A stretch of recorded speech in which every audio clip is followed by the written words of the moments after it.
To go back to taxes real quick, half an hour ago, the state treasurer released the April 2024 gross receipts to Treasury, and it appears, and I'm no expert on this stuff, that things are, the headline is there's a decrease of about $584 million.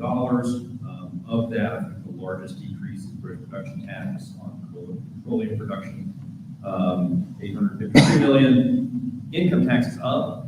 So I suppose on the one hand, income tax going up would imply maybe, there's room to cut things, but then overall revenues are down more than $500 million.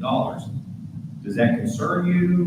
Do you look at these things when they come out from Treasurer Rusk? Do you meet with him? I mean, you've always said don't spend more than you're bringing in, and if receipts are down $500 million, does that change your thoughts on it being a time for income tax? Well, I haven't looked at your exact numbers, and I don't know if you're comparing December to today or what you're comparing. So I'll have to dig into the weeds there. But the thing that I always tell Oklahomans, absolutely, if revenue is down, I'm never suggesting that we cut revenue below expenses. So that's a given. We're not suggesting that we would ever have to cut core services.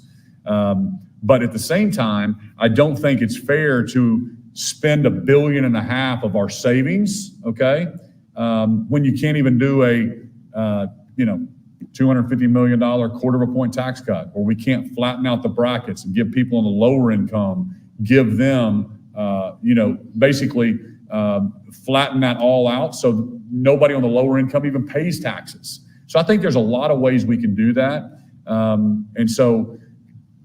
But as far as I know, we're in fiscal year 24 right now, and when fiscal year 24, our gross receipts are up from where we predicted they would be last year. So we're tracking up about $500 million through June 30th. And so you're talking about whatever projections for 25 that we had the Board of Equalization. I'd have to go back and look and see if they've